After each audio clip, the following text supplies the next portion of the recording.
Welcome to EduSprint academy. நம்ம இன்னைக்கு budget 2024 டீட்டெயிலாக பார்க்க போகிறோம். ஸோ உங்களுக்கு எல்லாத்துக்கும் தெரிஞ்சிருக்கும், ஒரு வருஷம் ஆரம்பிக்கும் போது சென்ட்ரல் கவர்மெண்ட்லேருந்து பட்ஜெட் தாக்கல் பண்ணுவாங்க. ஸோ எவ்வளோ செலவு பண்ண போகிறோம், எவ்வளோ வந்துட்டு ரெவன்யூ வந்திருக்குது, எந்தெந்த ஸ்கீமில் நம்ம வந்து செலவு பண்ண போகிறோன்றத வருஷம் வந்துட்டு ஃபெப்ரில் வந்துட்டு அவங்க அனௌன்ஸ் பண்ணுவாங்க. இது யார் அனௌன்ஸ் பண்ணுவாங்கன்னா மினிஸ்ட்ரி ஆஃப் ஃபினான்ஸ். ஸோ நம்ம மினிஸ்ட்ரி ஆஃப் ஃபினான்ஸ் மினிஸ்டர் யாருன்னா இப்போ நிர்மலா சீதாராமன் அவங்க தான் வந்து இந்த வாட்டி பட்ஜெட் தாக்கல் பண்ணியிருக்காங்க உங்களுக்கு. ஸோ எப்போதுமே ஒரு முக்கியமான விஷயம் என்னென்னா, பட்ஜெட் தாக்கல் பண்ணும்போது நம்மளோட பிரசிடென்ட் வந்து இருப்பார் உங்களுக்கு. ஸோ ஃபஸ்ட்டு பார்த்துக்கிட்டிங்கன்னா முக்கியமானது பேசிக், அதாவது வந்து ஒரு ஹிஸ்ட்ரியாக நீங்கள் பார்த்துக்கிட்டிங்கன்னா நம்மளோட இந்தியன் கான்ஸ்டியூஷனில் வந்துட்டு ஆர்டிகல் 112, அதாவது இந்த ஆர்டிகல் படி தான் எப்போதுமே பட்ஜெட் வந்து தாக்கல் பண்ணுறாங்க நமக்கு. ஸோ இந்த ஆர்டிகல் ரொம்ப ரொம்ப இம்பார்ட்டன்ட் நமக்கு. பட்ஜெட் தாக்கல் பண்ணுறதுக்கு இந்த ஆர்டிகல் படி தான் பட்ஜெட் தாக்கல் பண்ணுறது. ஸோ ஃபஸ்ட்டு பட்ஜெட் வந்துட்டு எப்போ தாக்கல் பண்ணியிருக்காங்கன்னு பார்த்தீங்கன்னா 1947 ஃபஸ்ட்டு பட்ஜெட் தாக்கல் பண்ணியிருக்காங்க நம்ம இந்தியன் சைட்லேருந்து.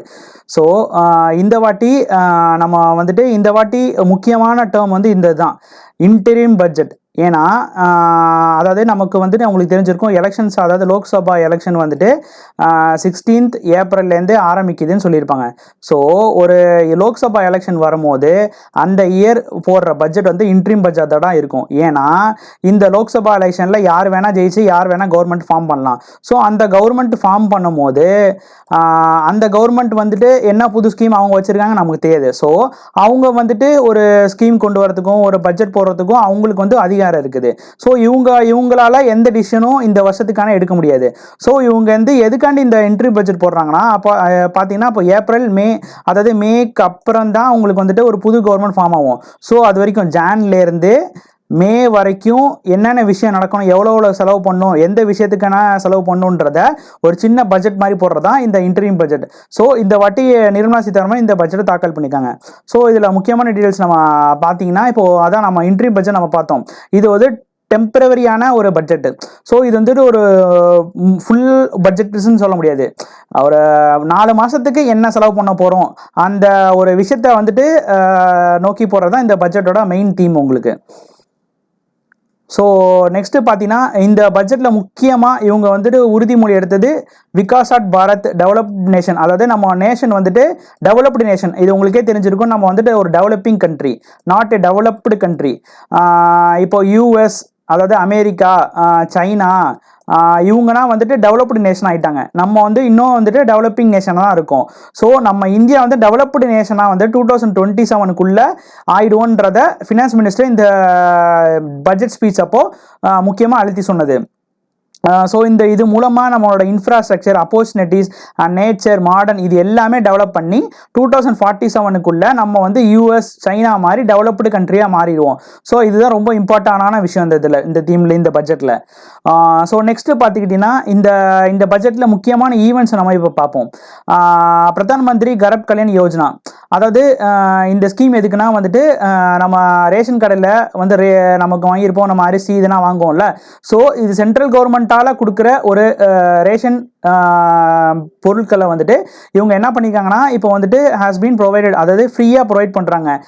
பிபிஎல் கார்ட்ஸ், அதாவது பவர்ட்டி லைன் கீழே இருக்கிறவங்களுக்கு பிபிஎல் கார்டுன்னு ஒன்று கொடுப்பாங்க. ஸோ அந்த கார்டு ஹோல்டர்ஸ்க்கு என்ன பண்ணி கொடுக்குறாங்கன்னா 4 kg வீட் அண்ட் 1 kg ரைஸ், ஒரு பர்சன் ஒரு மந்த்துக்கான, அந்த ஒரு பர்சனுக்கான, அதாவது கார்டில் வந்து எத்தனை மெம்பர்ஸ் இருந்தாலும் சரி, ஸோ அந்த கார்டில் இருக்கிற ஒரு மெம்பருக்கு வந்துட்டு ஒரு 4 kg வீட்டும் 1 kg ரைஸும் ஃப்ரீயாக கொடுக்க போகிறாங்க இந்த ஸ்கீம் மூலமாக. ஸோ நெக்ஸ்ட்டு பார்த்துக்கிட்டிங்கன்னா, இந்த வாட்டி வந்து டிஃபென்ஸ் எக்ஸ்பெண்டிச்சரை இன்க்ரீஸ் பண்ணியிருக்காங்க. எவ்வளோ இன்க்ரீஸ் பண்ணியிருக்காங்கன்னு பார்த்தீங்கன்னா 11.1% இன்க்ரீஸ் பண்ணியிருக்காங்க. ஸோ இது மூலமாக அவங்களுக்கான பென்ஷன், சேலரிஸ்லாம் இன்க்ரீஸ் ஆகிறதுக்கு வாய்ப்பு இருக்குது. ஸோ நெக்ஸ்ட்டு வந்துட்டு நம்மளோட இன்ஃப்ராஸ்ட்ரக்சர் டெவலப்மெண்ட்டுக்காண்டி நம்மளோட ஜிடிபியிலேருந்து 3.4% வந்துட்டு ஃபினான்ஷியல் 2025 ஒதுக்க போகிறாங்க. ஸோ நெக்ஸ்ட்டு நம்மளோட ஃபிசிக்கல் டிஃபிஷியட், அதாவது இந்த டிஃபிஷியட் பார்த்தீங்கன்னா இந்த 2024 பார்த்தீங்கன்னா நம்மளோட ஜிடிபியில் எவ்வளோ ரிவைஸ் பண்ணியிருக்காங்கன்னா 5.8%லேருந்து 5.9% ரிவைஸ் ஆயிருக்குது உங்களுக்கு. ஸோ நெக்ஸ்ட் நமக்கு வந்துட்டு பார்த்தீங்கன்னா டோட்டல் ரெசிப்ட் அதர் தென் பாரோவிங், அதாவது நம்ம கடன் வாங்குறதை விட நமக்கு வந்து வருவாய் வந்து எவ்வளோ வந்துருக்குன்னா 27.56 lakhs crore வந்துட்டு நமக்கு வந்து வருவாய் வந்திருக்குது. நெக்ஸ்ட்டு நமக்கு வந்துட்டு பார்த்தீங்கன்னா 2025 இந்த எவ்வளோ இருக்குன்றதை கணிச்சிருக்காங்கன்னா பாரோவிங் மட்டும் 11.7 lakhs கணிச்சிருக்காங்க. கோர் வந்துட்டு இவ்வளோ பாரோவிங் நம்ம பண்ணுவோன்றத இவங்க வந்து இப்போ கணிச்சிருக்காங்க. நெக்ஸ்ட்டு நமக்கு வந்துட்டு பார்த்துக்கிட்டிங்கன்னா cross and net market borrowing through date securities, அதாவது மொத்த கடன் வந்துட்டு வாங்குறது வந்து எவ்வளோ இருக்குன்னா எஸ்டிமேட் பண்ணியிருக்காங்கன்னா இல்லை 14.3 ஃபார் கிராஸ் அண்ட் நெட்டு வந்து பார்த்தீங்கன்னா 11.75 கணிச்சிருக்காங்க. இந்த பட்ஜெட்டில் முக்கியமாக வந்து நம்ம பார்க்கக்கூடியது வந்து டேக்ஸ் ரீஃபார்ம்ஸ், அதாவது இன்டைரக்ட் டேக்ஸ் அண்ட் டைரக்ட் ஸ்ட்ரக்சர்ஸில் வந்துட்டு எந்த வித சேஞ்சஸும் பண்ணல. 2023 போட்ட அதே டேக்ஸ் ஸ்ட்ரக்சர் தான் இப்பயும் ஃபாலோ பண்ணப்படும் சொல்லியிருக்காங்க. ஸோ இதில் எந்த சேஞ்சஸுமே இந்த வாட்டி பண்ணல. நெக்ஸ்ட் நம்ம பார்த்தீங்கன்னா இன்கம் டேக்ஸ், அதாவது அதான் சொல்கிறேன், இன்கம் டேக்ஸ் ஸ்லாப்ஸ் வந்து ரிமைன்ஸ் சேம். அதாவது நெக்ஸ்ட் வந்துட்டு இன்னொரு முக்கியமான விஷயம் சொல்லியிருக்காங்கன்னா என்னென்னா, அதாவது அந்த டைரக்ட் டேக்ஸ் கட்டுறவங்க வந்துட்டு 25,000 ரூபா வந்துட்டு பெண்டிங் இருந்துச்சுன்னா அவங்களுக்கு வந்துட்டு ஸோ அதை வந்து வித்ரா பண்ணுறாங்க. 2000 அதாவது ஃபினான்ஷியல் இயர் 2020 வந்துட்டு டிமாண்ட், அதாவது டைரக்ட் டேக்ஸ் கட்ட வேண்டிய ஆட்கள் வந்துட்டு அவங்களோட அக்கௌண்ட்டில் வந்துட்டு 25,000 பெண்டிங்கில் இருந்துச்சுன்னா ஸோ அதை வந்து வித்ரா பண்ண போகிறாங்க. நெக்ஸ்ட் நம்ம வந்து இது ரொம்ப இம்பார்ட்டன்ட், அதாவது நம்பர் ஆஃப் இன்ட்ரீம் பட்ஜெட்டில் அதிகமாக வந்துட்டு இன்ட்ரீம் பட்ஜெட் போட்டது வந்து யாருன்னா மொரோஜி தேசி இவங்க. நெக்ஸ்ட் வந்துட்டு 6 பட்ஜெட், அதாவது கண்டினியூஸாக 6 பட்ஜெட் கண்டினியூஸாக போட்டவங்கள யார் அதிகமாக இருக்காங்கன்னா நம்ம நிர்மலா சீதாராமன் மேம் தான் அதிகமாக இருக்காங்க. நெக்ஸ்ட் நமக்கு வந்துட்டு பார்த்துக்கிட்டா ரெசிப்ஷன் எக்ஸ்பெண்டிச்சர், அதாவது வருவாய் எவ்வளோ செலவு எவ்வளோன்றதை நம்ம டீட்டெயிலாக பார்க்க போகிறோம். இப்போது ரெவன்யூ ரெசிப்ட், அதாவது இந்த ரெவன்யூ ரெசிப்ட்ன்றது என்னன்னா நமக்கு வந்துட்டு கடனோ இல்லை வந்துட்டு ஒரு கடன்லேருந்து வரதோ இல்லை பாரோவிங்லேருந்து வரதை தள்ளிட்டு நம்ம வந்து ஒரு டேக்ஸு, ஒரு நான் tax revenues, grant in aids and dividend and ப்ராஃபிட்ஸ்லேருந்து வருது, அதாவது கவர்மெண்ட் ஏதாவது பிரித்து கொடுக்கறது, ப்ராஃபிட் வர்றது, அதுக்கப்புறம் நம்ம இன்கம் டேக்ஸு, எக்ஸைஸ் டியூட்டி, இந்த மாதிரி கஸ்டம் டியூட்டி, இதுலேருந்து மக்கள்கிட்டேருந்து வர காசு எல்லாமே இந்த ரெவன்யூ ரெசிப்ட். இந்த வருஷம் நமக்கு வந்து 2024 ரெவன்யூ ரெசிப்ட் எவ்வளோ இருக்க போகுதுன்னா 30 lakhs கோர் வந்துட்டு இருக்குது உங்களுக்கு. ஸோ நெக்ஸ்ட் நம்ம வந்து கேபிட்டல் ரெசிப்ட். கேபிட்டல் ரெசிப்ட் என்னன்னா நம்ம ரெவன்யூ ரெசிப்ட் பார்த்தோம், இப்போ வந்து கேபிட்டல் ரெசிப்ட் என்னன்னா ரெவன்யூ ரெசிப்ட்டுக்கும் இதுக்கும் ஒரு டிஃபரன்ஸ் என்னன்னா அங்கே வந்து நம்ம டாக்ஸு அதுலேருந்து வர ரெவன்யூஸ் தான் பார்ப்பாங்க. ஸோ இதில் வந்து முக்கியமாக வந்து எதை பார்ப்பாங்கன்னா பாரோவிங், அதாவது நம்மளோட அசட்டை வச்சு நம்ம லைபிலிட்டிஸை வச்சு நம்ம கவர்மெண்ட்டுக்கு ஒரு வருவாய் வருதுன்னா அது வந்து நம்ம கேபிட்டல் ரெசிப்ட். ஸோ இதில் எது இன்க்ளூடட்னு பார்த்தீங்கன்னா பாரோவிங், டிஸ்இன்வெஸ்ட்மெண்ட், அதாவது இப்போ நீங்கள் கேள்விப்பட்டிருப்பீங்க எல்ஐசியோட ஷேரை வந்துட்டு விற்கிறாங்க. ஸோ இந்த ஷேரை விற்கும் போது அதுலேருந்து வர அமௌண்ட் வந்துட்டு வரும்ல, ஸோ அந்த அமௌண்ட் தான் டிஸ்இன்வெஸ்ட்மெண்ட், உங்களுக்கு இன்வெஸ்ட்மெண்ட் அமௌண்ட். ஸோ இது எதுக்கு பண்ணுவாங்கன்னா ஒரு பிஎஸ்யூ, அதாவது பப்ளிக் செக்டர் கம்பெனி இருக்குல்ல உங்களுக்கு, ஸோ இது வந்து நஷ்டத்துலையோ இல்லை வந்து அதுலேருந்து ஷேரை விற்று நம்ம வந்துட்டு ரெவன்யூ பார்க்கலான்றதுக்காண்டி இதுலேருந்து இருக்கிற ஷேரை வந்து ப்ரைவேட் கம்பெனிஸ்க்கு விற்பாங்க. ஸோ இதுலேருந்து விற்கிற அமௌண்ட்டை வந்துட்டு நமக்கு வந்து கேபிட்டல் ரெசிப்டாக கன்சிடர் பண்ணுறாங்க. ஸோ ரெக்கவரி ஆஃப் லோன்ஸ், அதாவது நம்ம ஒரு கண்ட்ரிக்கு லோன் கொடுத்துருப்போம், ஸோ அந்த கண்ட்ரிலேருந்து நமக்கு லோன் வந்து ரெக்கவரி ஆயிருக்கும், ஸோ அதுலேருந்து வர்றது உங்களுக்கு இந்த கேபிட்டல் ரெசிப்டில் இருக்குது.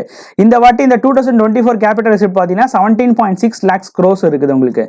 ஸோ ரெவன்யூ எக்ஸ்பெண்டிச்சர், அதாவது இந்த இப்போ வந்து கவர்மெண்ட்டோட day to day operation activities maintenance இதுக்காண்டி செலவு பண்ணுற அமௌண்ட் வந்துட்டு எவ்வளோ கணிச்சிருக்காங்கன்னா 36.5 lakhs crores இருக்குதுன்றதை கணிச்சிருக்காங்க உங்களுக்கு.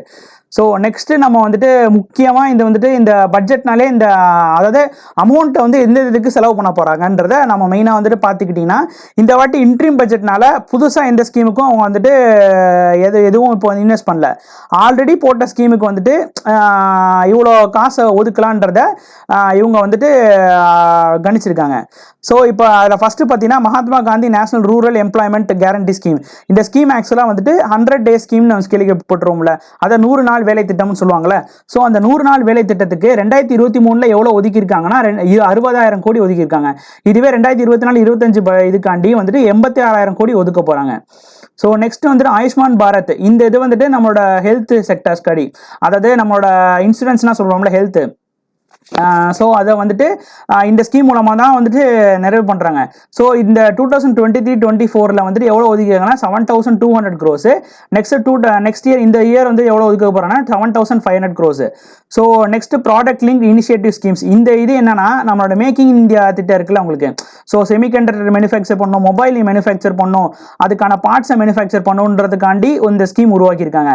ஸோ நம்ம உள்நாட்டிலே எல்லாத்தையும் உற்பத்தி பண்ணிக்கணும், அந்த இதுக்காண்டி மெயினாக இந்த ஸ்கீமை வந்து அலோகேட் பண்ணியிருக்காங்க.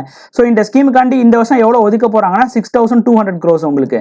ஸோ நெக்ஸ்ட் வந்துட்டு modified program for semiconductor display manufacturing ecosystems. அதாவது மெயினாக பார்த்தீங்கன்னா செமிகண்டக்டர்ஸ் டிஸ்பிளே மேனுஃபேக்சர், அதாவது நம்ம டிவியில் வரும்ல எல்இடி டிஸ்பிளேஸ். ஸோ இதை மேனுஃபேக்சர் பண்ணுறதுக்கான ஒரு ப்ரோக்ராம் அதுக்காண்டி இந்த வருஷம் வந்துட்டு 6903 crores வந்து ஒதுக்குறாங்க.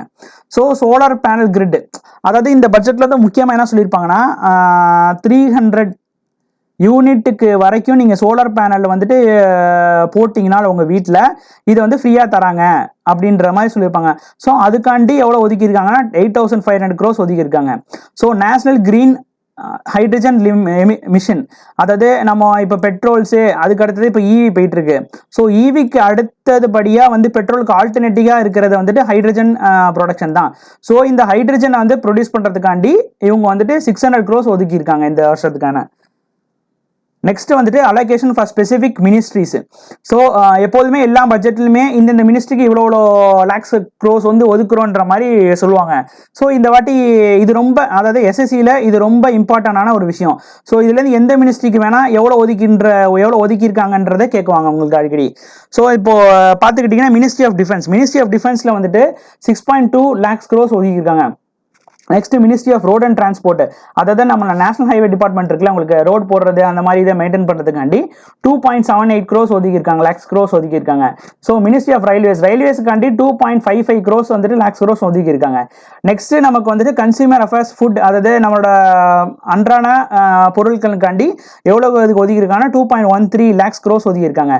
ஸோ நெக்ஸ்ட் வந்து மினிஸ்ட்ரி ஆஃப் ஹோம் அஃபேர்ஸ் எதை பார்க்குறாங்கன்னா நம்மளோட துணை ராணுவம், நம்மளோட பாதுகாப்புக்காண்டி, நம்மளோட உள்நாட்டு பாதுகாப்புக்காண்டி பார்க்கறதா அந்த ministry of home affairs. So இதுக்கு எவ்வளோ ஒதுக்கியிருக்காங்கன்னா 2.03 lakhs crores ஒதுக்கியிருக்காங்க. ஸோ நெக்ஸ்ட் நம்ம பார்த்தீங்கன்னா ரூரல் டெவலப்மெண்ட், அதாவது நம்ம ரூரல் சைடில் இருக்க டெவலப்மெண்ட்காண்டி அந்த மினிஸ்ட்ரிக்காண்டி 1.7 lakhs crores ஒதுக்கியிருக்காங்க. ஸோ நெக்ஸ்ட் நம்ம கெமிக்கல் அண்ட் ஃபர்டிலைசர்காண்டி எவ்வளோ ஒதுக்கியிருக்காங்கன்னா 1.68 lakhs crores ஒதுக்கியிருக்காங்க. ஸோ கம்யூனிகேஷன் செக்டர்ஸ்காண்டி நமக்கு வந்து எவ்வளோ ஒதுக்கியிருக்காங்கன்னா 1.37 lakhs crores ஒதுக்கியிருக்காங்க.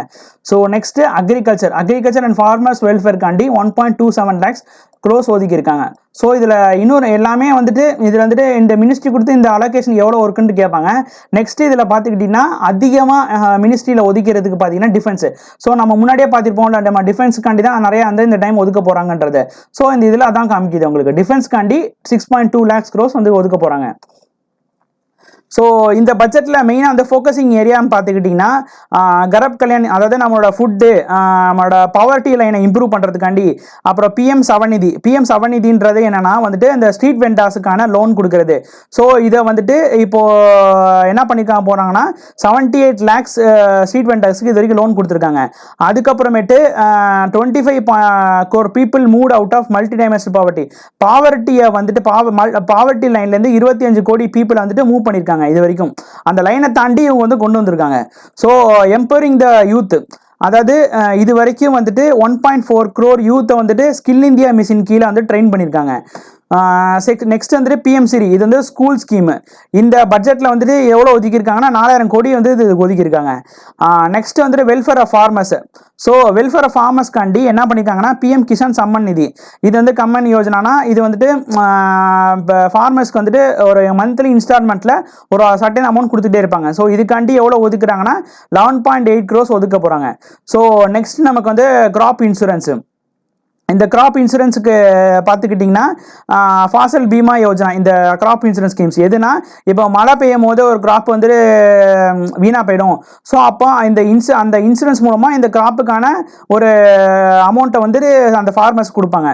ஸோ இதுக்காண்டி இந்த வருஷம் ஃபோக்கஸ் பண்ணுறாங்க. நெக்ஸ்ட் வந்துட்டு நாரி சக்தி, அதாவது உமனுக்கான என்னென்ன ஃபோக்கஸ் இருக்குன்னா முத்ரா யோஜனா லோன்ஸ், அதாவது உமன் ஆண்டர்பிரினர்ஷிப்பை டெவலப் பண்ணுறதுக்காண்டி முத்ரா யோஜனா லோன்ஸ்னு ஒன்று இருக்குது. ஸோ இந்த லோனில் 3 டைப் ஆஃப் செக்டார்ஸ் இருக்குது. ஒரு செக்டார்ஸுக்குமே ஒரு டைப்புக்குமே சம் அமௌண்ட், அதாவது 50,000 starting, next 50,000 to 10 lakhs 5 lakhs வரும், 5 lakhsலேருந்து 10 lakhs. ஸோ இந்த ஒரு கிரைட்டீரியாவுக்கு படி இவங்க வந்துட்டு லோன் அமௌண்ட் தருவாங்க. ஸோ இது எவ்வளோ கொடுத்துருக்காங்கன்னா 30 crores இது வரைக்கும் கொடுத்துருக்காங்க உங்களுக்கு. ஸோ அதுக்கு நெக்ஸ்ட் வந்துட்டு வந்துட்டு increased female enrolment. Female enrolment வந்துட்டு இந்த 10 ஆண்டில் வந்து எவ்வளோ இன்க்ரீஸ் ஆயிருக்குன்னா 28% இன்க்ரீஸ் ஆயிருக்குது உங்களுக்கு. ஸோ ஸ்டெம் கோர்ஸ்ன்றது என்னன்னா உமனை வந்துட்டு ஒரு ஹையர் எஜுகேஷன் படிக்க வைக்கணும், அதுக்கான ஒரு ஸ்கீம் தான் இந்த ஸ்டெம் கோர்ஸ் உங்களுக்கு. இதுக்கு வந்துட்டு எவ்வளோ பர்சன்டேஜ் வந்துட்டு இவங்க கான்ட்ரிபியூஷன் இருக்குன்னா 43% ஃபீமேல் என்ரோல்மெண்ட் இருக்குது உங்களுக்கு அதில். ஸோ நெக்ஸ்ட் சஸ்டைனபிள் டெவலப்மெண்ட் செக்டர்ஸில் பார்த்தீங்கன்னா நம்ம வந்து நெட் ஜீரோ எமிஷனை 2070 அச்சீவ் பண்ணுன்றதை இவங்க வந்துட்டு ஒரு கோலாக வச்சு பண்ணுறாங்க. அந்த கோல்காண்டி இவங்க என்னென்ன பண்ண போகிறாங்கன்னா நம்ம விண்ட் எனர்ஜிக்கான ஃபண்டை வந்து இன்க்ரீஸ் பண்ணுறது, கேஸிஃபிகேஷன் பிளான்ட்டை இன்க்ரீஸ் பண்ணுறது, சிஎன்ஜி பயோகேஸ் கம்ப்ரஸ் பயோகேஸுக்கான மேண்டேட்ரி வந்துட்டு ஒரு இதை வந்து கொண்டு வரது, அண்டு பயோகேஸ் அக்ரிகேஷன் மெஷினரிஸ், அதாவது ஃபினான்ஷியல் பயோகேஸுக்கான ஒரு என்னென்ன மெஷினரி தேவைப்படுமோ அதுக்கான ஃபினான்ஸ் அசிஸ்டன்ட் கொடுக்குறது. ஸோ இந்த மாதிரி நெக்ஸ்ட் வந்துட்டு நம்ம பார்த்தோம் ரூஃப் டாப் சோலார் வந்துட்டு 1 கோடி வீட்டுக்கு கொடுக்க போகிறாங்க. அப் டு 300 யூனிட்ஸ் ஃப்ரீ வந்துட்டு எவ்ரி மந்த்து இந்த சோலார் மூலமாக அவங்களுக்கு வந்துட்டு அந்த அவங்க போட்டாங்கன்னா இந்த பெனிஃபிட்ஸ் அடைவாங்க. ஸோ நெக்ஸ்ட் வந்துட்டு பஸ் வெஹிக்கிள் எக்கோசிஸ்டம்ஸை டெவலப் பண்ணுறது. இந்த வாட்டி ஸ்டாட்டிஸ்டிக்கில் பார்த்தீங்கன்னா 10 கோடி எல்பிஜி கனெக்ஷன் இது வரைக்கும் கொடுத்துருக்காங்க. PMUEA இந்த ஸ்கீம் படி எல்பிஜி கனெக்ஷன் 10 கோடி பேருக்கு ஃப்ரீயாக கொடுத்துருக்காங்க. நெக்ஸ்ட் வந்துட்டு இந்த உஜ்வாலா யோஜனா திட்டத்தின் கீழே வந்துட்டு 36 கோடி எல்இடி பல்ப்ஸை வந்து கொடுத்துருக்காங்க. 72 லட்சம் எல்இடி டியூப்லைட்ஸ் கொடுத்துருக்காங்க. அண்டு இது மூலமாக 23.6 lakhs எனர்ஜி எஃபிஷியன்ட் நமக்கு வந்து கிடச்சிருக்காண்டி. நெக்ஸ்ட் வந்துட்டு 1.3 LED street lights installed and SNLIP, அதாவது SNLIP ஸ்கீம் மூலமாக இது வரைக்கும் 1.3 lakhs 1.3 crore LED street lights வந்து இன்ஸ்டால் பண்ணியிருக்காங்க.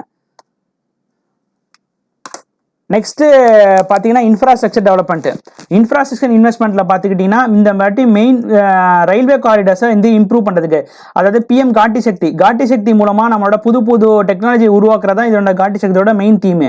ஸோ இது மூலமாக ரயில்வேல வந்துட்டு ஒரு 3 காரிடார்ஸ் ப்ரோக்ராம் டெவலப் பண்ணியிருக்காங்க. இது மூலமாக ரயில்வே வந்து எஃபிஷியண்ட்டாகவும் காஸ்ட் வந்து ரெடியூஸ் பண்ண முடியும். எந்தெந்த செக்டர்ஸ்னு பார்த்தீங்கன்னா energy, mineral and cement corridors, and port connectivity, அதாவது போர்ட்டுக்கும் ஒரு சிட்டிக்கும் கனெக்ட் பண்ணுறதுக்காண்டி, அப்புறம் ஹை டிராஃபிக் டென்சிட்டி காரிடார், எந்த இடத்துல ஹை டிராஃபிக்காக இருக்கோ அந்த டிராஃபிக்கை குறைச்சி அந்த ப்ராசஸ் வந்து ஸ்மூத்தர் பண்ணுறோங்க. ஸோ நெக்ஸ்ட் வந்துட்டு மெட்ரோ ரயில் வந்து இம்ப்ரூவ் பண்ணுறோம். அப்புறம் NAMO பாரத், அதாவது இது ஒரு டைப் ஆஃப் மெட்ரோ ரயில் தான் உங்களுக்கு. ஸோ நெக்ஸ்ட்டு ஹெல்த் செக்டர்ஸில் என்ன ஸ்ட்ராட்டஜிக் வச்சுருக்காங்கன்னா கெர்விக்கல் கேன்சர் வேக்சினேஷன் டெவலப் பண்ண சொல்லி வந்துட்டு அறிவுரை சொல்லியிருக்காங்க.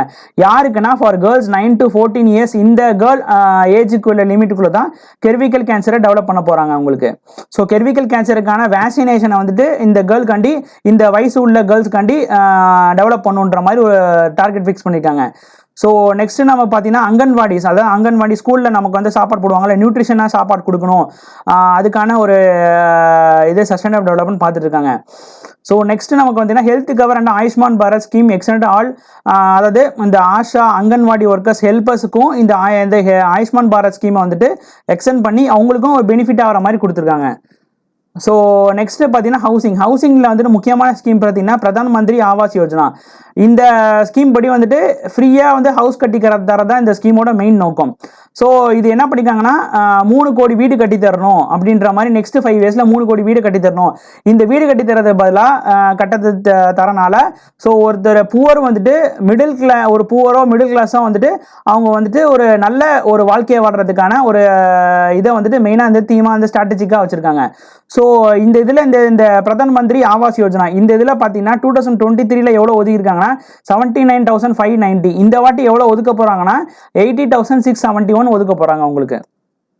ஸோ அக்ரிகல்ச்சர் செக்டர்ஸில் பார்த்தீங்கன்னா இந்த நானோ டிஏபி இதை வந்து அக்ரோ கிளைமேட் ஜோன்ஸ், அதாவது கிளைமேட் ஜோன்ஸ் வாரியாக வந்து நம்ம இதை வந்துட்டு அக்ரிகல்ச்சர் பிரித்து எந்தெந்த கிளைமேட் ஜோனில் எந்தெந்த இடத்துல நம்ம வந்து விளைய வச்சா நமக்கு வந்து எஃபிஷியண்டாக கிடைக்குன்ற மாதிரி ஒரு ஆப் டெவலப்மெண்ட், அதுக்கப்புறமேட்டு ஒரு ரிசர்ச் பர்பஸ்க்காண்டி இந்த வாட்டி அக்ரிகல்ச்சரில் ஃபோக்கஸ் பண்ணியிருக்காங்க.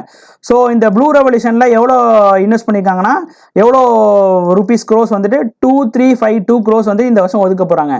ஸோ நெக்ஸ்ட் வந்துட்டு மைக்ரோ ஃபுட் ப்ராசஸிங் என்டர்பிரனர் ஸ்கீமில் வந்துட்டு 880 crores வந்துட்டு இந்த வருஷம் ஒதுக்க போகிறாங்க. ஸோ நெக்ஸ்ட் வந்து நான் எப்போதுமே பட்ஜெட்டில் வந்துட்டு ஒரு ரெவன்யூ வரும், நமக்கு வந்து செலவும் பண்ணுவோம். ஸோ அந்த அடிப்படையில் நமக்கு வந்துட்டு ஒரு ஸ்டாட்டிஸ்டிக்கே நம்ம பார்க்குறது எப்போதுமே என்ன பார்ப்போம்னா வந்துட்டு ருபீஸ் கம் ஃப்ரம்னா ஒரு ரூபா, அதாவது நமக்கு கிடைக்கிற ஒரு ரூபா வந்துட்டு எந்தெந்த செக்டார்ஸ்லேருந்து நமக்கு அந்த ஒரு ரூபா கிடைச்சிருக்குது, அந்த ஒரு ரூபாயே நம்ம வந்து பிரித்தா என்னென்ன செக்டார்ஸ் எவ்வளோ கான்ட்ரிபியூட் பண்ணியிருக்காங்கன்றத நம்ம இந்த ஒரு சார்ட் மூலமாக நம்ம பார்க்கலாம். ஸோ ஒரு ரூபாவில் நமக்கு பார்த்தீங்கன்னா இன்கம் டேக்ஸ்லேருந்து 19% நமக்கு வந்திருக்குது. அதுக்கப்புறம் பாரோவிங் லைபிலிட்டிஸ்லேருந்து 28% வந்திருக்குது. அதுக்கப்புறம் நான் டாக்ஸ் ரெசிப்ட்லேருந்து 7% வந்திருக்குது. நான் டெபிட் கேபிட்டல் ரெசிப்ட்லேருந்து 1% வந்திருக்குது. கஸ்டம்ஸ் டியூட்டிலேருந்து 4% வந்திருக்குது. கார்பரேஷன் டேக்ஸ்லேருந்து 17% வந்திருக்குது. யூனியன் எக்ஸிக்யூட்டிவ் டியூட்டிஸ்லேருந்து 5% இருக்குது. அப்போ இதில் பார்த்தீங்கன்னா நமக்கு வந்த ஒரு ரூபாயில் அதிகமாக இருக்கிறது பார்த்தீங்கன்னா 28% வந்துட்டு பாரோவிங் அதர். அதுக்குப்படியாக அடுத்தது இன்கம் டேக்ஸ்லேருந்து நமக்கு வந்திருக்குது. ஸோ அடுத்த படி பார்த்தீங்கன்னா அந்த ஒரு ருப்பி வருது பார்த்தீங்கன்னா, இந்த ஒரு ருப்பியை நம்ம என்னென்ன இதுக்கு செலவு பண்ண போகிறோம், அந்த ஒரு ரூபாயில் நம்ம என்னென்ன செக்டார்ஸுக்கு எவ்வளோ செலவு பண்ண போகிறோன்றத ஒரு சார்ட் மாதிரி கொடுக்குறது தான் இந்த சார்ட் உங்களுக்கு. ஸோ இந்த சார்ட் படி பார்த்தீங்கன்னா நமக்கு வந்துட்டு அதிகமாக இருக்குது சென்ட்ரல் செக்டார் ஸ்கீம்ஸ். சென்ட்ரல் செக்டார்ஸில் போடுற ஸ்கீம்ஸ் வந்துட்டு 16% ஒதுக்கியிருக்காங்க. அதுக்கப்புறம் இன்ட்ரெஸ்ட் பேமெண்ட், அதாவது நம்ம கடன் வாங்கியிருப்போம்ல ஒரு கண்ட்ரிலேருந்து, அந்த கண்ட்ரிக்கான கடன் அடைக்கிறது. அதுக்கப்புறமேட்டு சென்ட்ரலி ஸ்பான்சர் ஸ்கீம்ஸ், அதாவது சென்ட்ரலுக்கும் ஸ்டேட்டுக்கும் ஒரு ஸ்கீம் வந்துட்டு லான்ச் பண்ணிருக்காங்க, அதுக்கு 8% ஒதுக்குறாங்க. சப்சிடிஸ்காண்டி 6%, டிஃபென்ஸ்காண்டி 8%, ஃபினான்ஸ் கமிஷனுக்காண்டி 8%, ஸ்டேட்டுக்கான அதாவது ஒரு ஜிஎஸ்டிலேருந்து நம்ம இன்கம் டேக்ஸ்லேருந்து வருதுல்ல, அது ஸ்டேட் பணமும் சேர்ந்து வரும். ஸோ அவங்களுக்கு பணத்தை வந்து ரிட்டர்ன் பண்ணணும். ஸோ அதுக்காண்டி தான் இந்த பர்சன்டேஜ் வந்து ஒதுக்குறாங்க உங்களுக்கு. ஸோ அதர் எக்ஸ்பெண்டிச்சர்ஸ், பென்ஷன், அதாவது கவர்மெண்ட் எம்ப்ளாயிஸ்க்கான பென்ஷன் வந்து 4%. ஸோ இதுதான் கிடைத்தது வந்து ருபீஸ் கோஸ் டு, அதாவது நம்ம வருவாயில வந்து எவ்வளோ போகுதுன்றதை இந்த பை சார்ட் உங்களுக்கு காமிக்குது. ஸோ இன்னைக்கான பட்ஜெட் அவ்வளோதான் உங்களுக்கு. தேங்க்யூ.